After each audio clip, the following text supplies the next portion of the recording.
Welcome my dear viewer. আজ এই ভিডিওতে আমরা পড়ব ক্লাস 12-এর থার্ড সেমিস্টারের একটি অসাধারণ রোমান্টিক প্রোজ বা বলতে পারি একটি অসাধারণ রোমান্টিক শর্ট স্টোরি, রাস্কিন বন্ডের লেখা the night train at Deoli.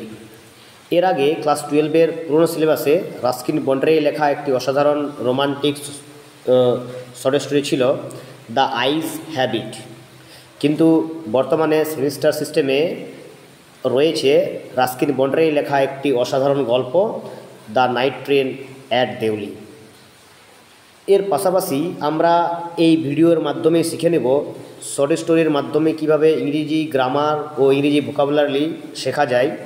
এর সাথে সঠিক ইংলিশ রিডিং ও ইংলিশ প্রোনাউন্সিয়েশনটাও আমরা শিখে নেব। তাহলে চলো আমরা শুরু করি।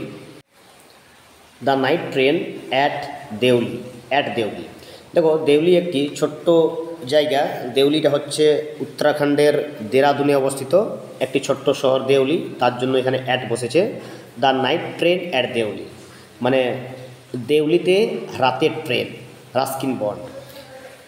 দেখো, when I was at college, যখন আমি কলেজে ছিলাম। When I was at college, যখন আমি কলেজে পড়তাম। এখানে আই বলতে নেরেটার অর্থাৎ Ruskin Bond. When I was at college, যখন আমি কলেজে ছিলাম। আই ইউজ টু স্পেন্ড এখানে ইউজ টু একটা semi modal verb. Use to ব্যবহার করা হয়েছে অতীতকালে, যখন আমরা কোনো কাজ নিয়মিত করতাম এরকম বোঝালে ইউজ টু ব্যবহার করা হয়। তাহলে I use to spend my summer vacations in Dehra. তাহলে আমি স্পেন্ড মানে কাটাতাম, আমি সময় কাটাতাম মাই সামার ভ্যাকেশন বলতে এখানে লং হলিডে অর্থাৎ লম্বা ছুটি। গ্রীষ্মের ছুটিতে আমি সময় কাটাতাম কোথায়? দেহরাদুনে। অ্যাট মাই গ্র্যান্ডমাদার্স প্লেস, আমার গ্র্যান্ডমাদার্স প্লেস। এখানে প্লেস বলতে বলা হয়েছে, এখানে প্লেস বলতে হাউস। এখানে গ্র্যান্ডমার বাড়িতে, আমি গ্র্যান্ডমার বাড়িতে সময় কাটাতাম। যখন সামার ভ্যাকেশন চলতো আমাদের, তখন আমি প্রায়ই সময়টা কাটাতাম আমার গ্র্যান্ডমার বাড়িতে। আই উড লিভ বলতে ছেড়ে যাওয়া, আমি ছেড়ে যেতাম। এখানে উডটা কী হিসাবে ব্যবহার করা হয়েছে? উডটা একটা মডাল ভার্ব। এটাও কিন্তু অতীতকালে কোনো কাজ নিয়মিত করা হলে উড এখানে ব্যবহার হয়েছে। I would leave the plains বলতে সমতল ভূমি, আমি সমতল ভূমি ছেড়ে যেতাম। অর্থাৎ এখানে নেরেটার যেখানে বাস করতো সেই জায়গাটিকে ছেড়ে দিত। আর্লি ইন মে মাসের প্রথম দিকে। অ্যান্ড রিটার্ন এবং ফিরে আসতাম। কোথায় ফিরে আসতো? নেরেটার যেখানে বাস করতো সেখানে ফিরে আসতো লেট ইন জুলাইয়ের শেষ দিকে। দেউলি ওয়াজ এ স্মল স্টেশন, দেউলি হচ্ছে একটি ছোট্ট railway station about 30 Miles from Dehra থেকে 30 মাইল দূরে অবস্থিত। ইট মার্কড দ্য বিগিনিং মানে শুরুটা, আর এখানে মার্ক মানে হচ্ছে চিহ্ন। এটি চিহ্নিতকরণ ছিল beginning of the heavy jungle of Indian Terai. তাহলে ভারতীয় তরাই অঞ্চলের একটা হেভি জঙ্গল, এই যে একটা গভীর জঙ্গল, ভারতীয় তরাইয়ের গভীর জঙ্গলটা এখান থেকেই শুরু হতো। এটাই হচ্ছে মার্ক, এটাই হচ্ছে চিহ্ন ছিল। অর্থাৎ দেউলি থেকেই তোমার ওই ইন্ডিয়ান তরাই অঞ্চলটি শুরু ছিল। তারপর দেখো, the train would reach Deoli, আবার উড রয়েছে। পাস্ট টেন্সে যে কাজটি নিয়মিত হতো তখন আমরা উড ব্যবহার করি। দ্য ট্রেন উড রিচ, ট্রেনটি পৌঁছাতো দেউলিতে at about 5 in the morning, সকাল 5টার সময়। When the station would be dimly lit with electric bulbs and oil lamp. তাহলে কি, ট্রেনটি দেউলিতে পৌঁছাতো মোটামুটি সকাল 5টার সময়। যখন হোয়েন বলতে যখন স্টেশনটি হালকা আলোয় আলোকিত থাকতো। কিসের আলোতে? Electric bulbs and well lamps, অর্থাৎ ওয়েল ল্যাম্পস বলতে তেলের বাতি এবং ইলেকট্রিক বাল্ব দ্বারা স্টেশনটি আলোকিত থাকতো। হালকা আলো, ডিম বলতে অস্পষ্ট, পুরো আলো নয় কিন্তু। And the jungle across the railway tracks বলে সেখান থেকে। And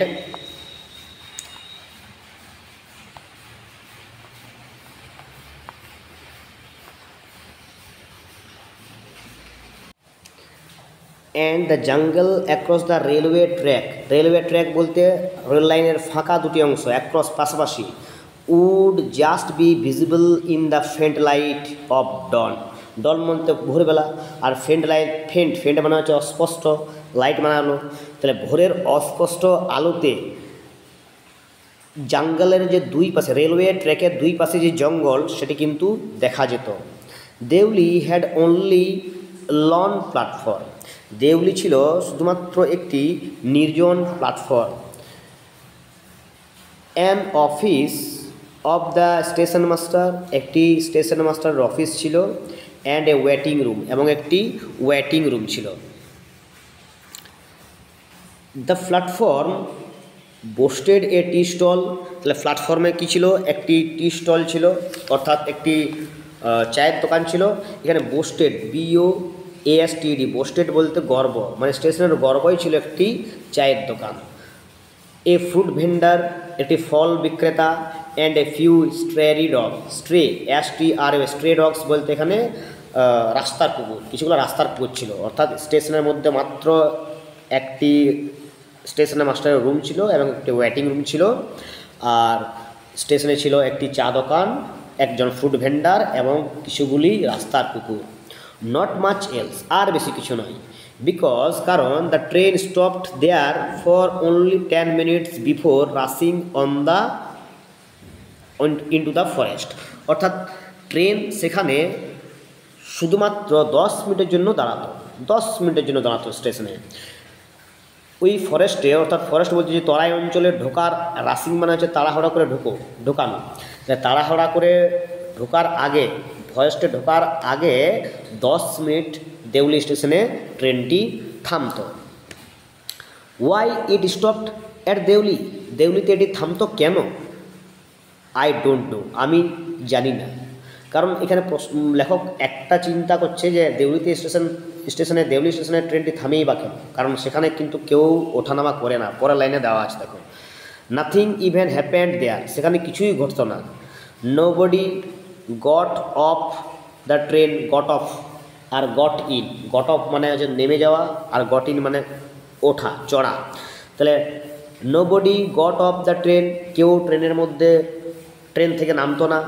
and nobody got in, এবং কেউ ট্রেনে চাপতো না, সেখানে শুধুমাত্রই 10 মিনিট সেখানে দাঁড়াতো। There were never any coolies on the platform, এমনকি সেখানে কোনো কুলিও ছিল না প্ল্যাটফর্মে। But the train would halt there a full 10 minutes, কিন্তু হল্ট বলতে থামা, মানে থেকে যাওয়া। But the train would halt, কিন্তু ট্রেনটি সেখানে দাঁড়াতো ফুল 10 minutes, পুরোপুরি 10 মিনিট।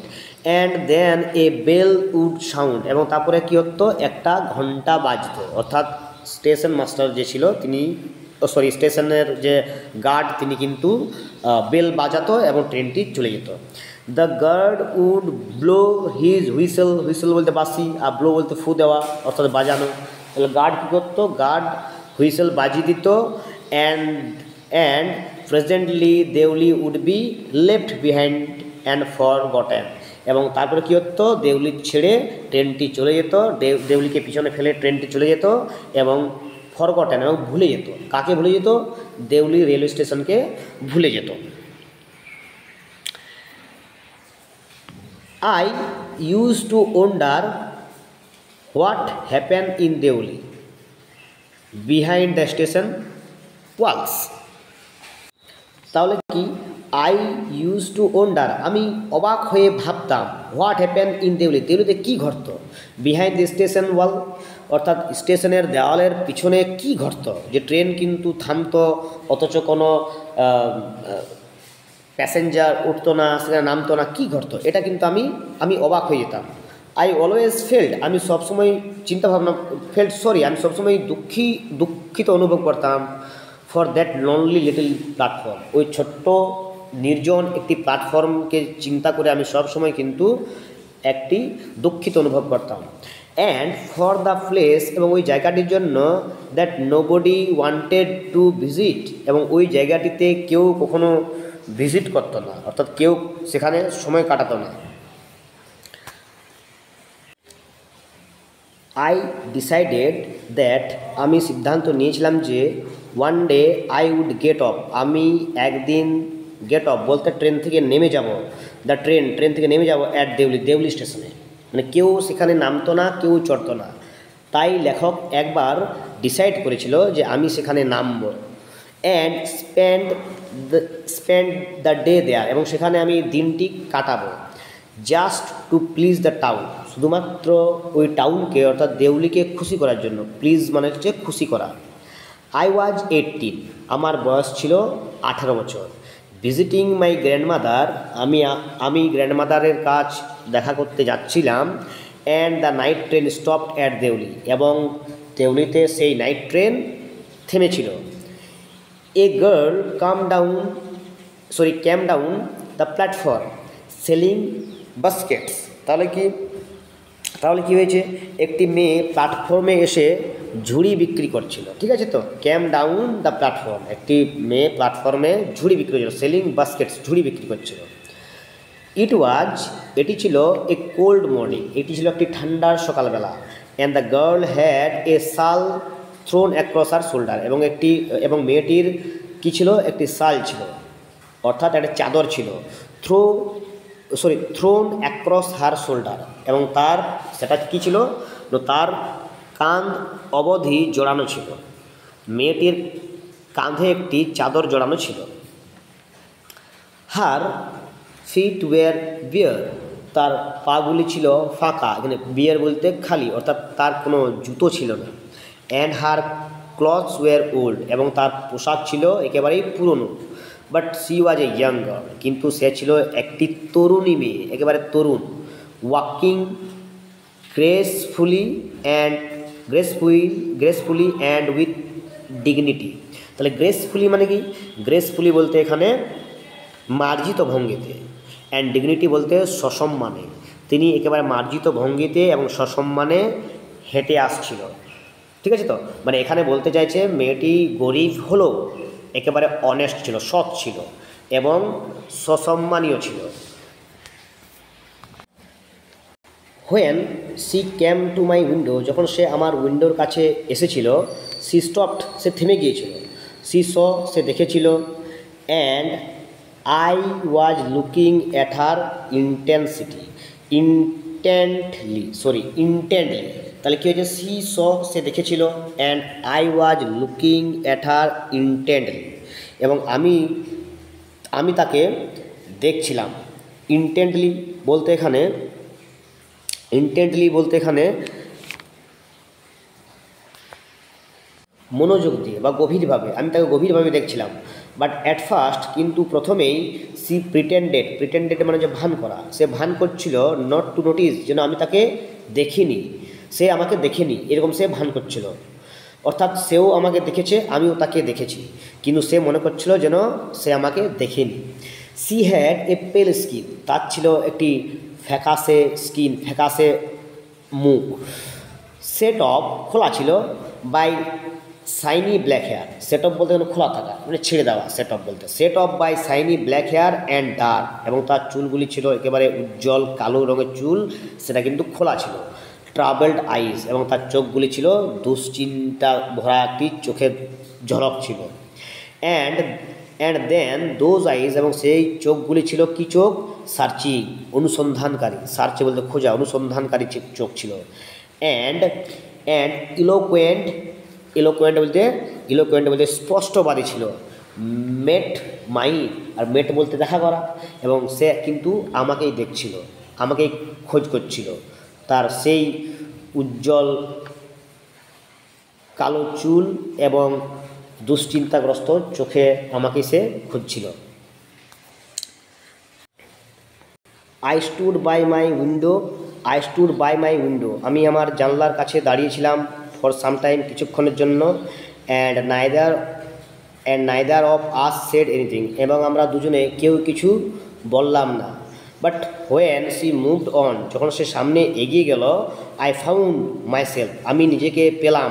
লিভিং মাই সিট, অর্থাৎ আমি আমার সিট ছেড়ে বেরিয়ে গেলাম। And going to the carriage door, carriage বলতে এখানে কামরা, আর ডোর বলতে দরজা, আমি ট্রেনের কামরা দরজার কাছে চলে গেলাম। অ্যান্ড স্টুড ওয়েটিং, এবং সেখানে দাঁড়িয়ে রইলাম অপেক্ষায়, অন দ্য প্ল্যাটফর্ম, মানে প্ল্যাটফর্মে আমি দাঁড়িয়ে রইলাম তার অপেক্ষায়, লুকিং দ্য আদার ওয়ে, এবং অন্যদিকে তাকিয়ে, বলতে সেই মেয়েটির দিকে তাকিয়ে নয়, আমি অন্যদিকে তাকিয়ে অর্থাৎ তাকেই খুঁজছিলাম। আই ওয়ার্কড, আমি হেঁটে গিয়েছিলাম across to the tea stall, আমি সেই টি স্টলের কাছে হেঁটে গেলাম। এ কেটল ওয়াজ বয়েলিং বলতে ফোটা, একটি ক্যাটলিতে জল ফুটছিল। ওভার দ্য স্মল ফায়ার, মানে ক্যাটলি, চা দোকানের যে উনুন সেখানে ক্যাটলিতে জল ফুটছিল। But the owner of the stall was busy, কিন্তু চা দোকানের যে মালিক সে ছিল ব্যস্ত, বিজি ছিল। কিসে বিজি ছিল? Serving T anywhere on the train, মানে ট্রেনের সামহোয়ার, মানে ট্রেনের কোথাও সেই ওনার চা সার্ভ অর্থাৎ চা সেবা করতে গিয়েছিল, মানে চা দিতে গিয়েছিল। সার্ভিং বলতে সেবা করা।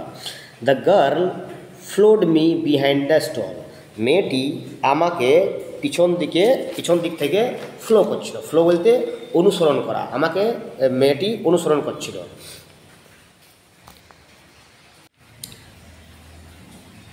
The girl followed me behind the stall, অর্থাৎ মেয়েটি আমাকে অনুসরণ করে পিছন দিক থেকে আমার কাছে এলো। তারপর কি বললো? Do you want to buy a basket, তুমি কি একটি ঝুড়ি নেবে? সে আমাকে বলেছিল। দে আর ভেরি স্ট্রং, সেগুলি হচ্ছে খুবই স্ট্রং, মানে ঝুড়িগুলো খুবই strong. Mad of the finest কেন, ফাইন বলতে সুন্দর কেন দিয়ে অর্থাৎ সুন্দর ব্যাট দিয়ে এগুলি তৈরি, তুমি কি একটি বাস্কেট নেবে? No, I said I don't want a basket, আমি বললাম না, আমার কিন্তু কোনো বাস্কেট অর্থাৎ ঝুড়ির দরকার নেই। We stood looking at each other, আমরা একে অপরের দিকে তাকিয়ে দাঁড়িয়ে রহা। For what seemed a very long time, যেটা মনে হচ্ছিল যেন অনেকক্ষণ ধরে আমরা দাঁড়িয়েছিলাম। অ্যান্ড সি সেড, এবং সে বলেছিল, are you sure you would not want a basket, তুমি কি নিশ্চিত যে তোমার কোনো ঝুড়ির প্রয়োজন নেই? অল রাইট, আমি কি বললাম? আচ্ছা ঠিক আছে। গিভ মি ওয়ান, দাও আমাকে একটি। আই সেড, আমি বলেছিলাম, অর্থাৎ দ্য নেটার এটা বলেছিল যে ঠিক আছে আমাকে একটু দাও। And took the one on top, এবং সবচেয়ে উপরের যে জুড়ির যে একটি থাক, ওই থাকের সবচেয়ে উপরেরটি আমি নিলাম। And gave her a rupee, এবং তাকে কি দিলাম? আমি একটি পয়সা দিলাম। Hardly daring to touch her finger, কিন্তু তার আঙুল ছুঁতে আমি সাহস পেলাম না। ওকে, তাহলে আজ এই পর্যন্ত থাক, আমরা নেক্সট ভিডিওতে পরের পার্টটি আমরা আলোচনা করব।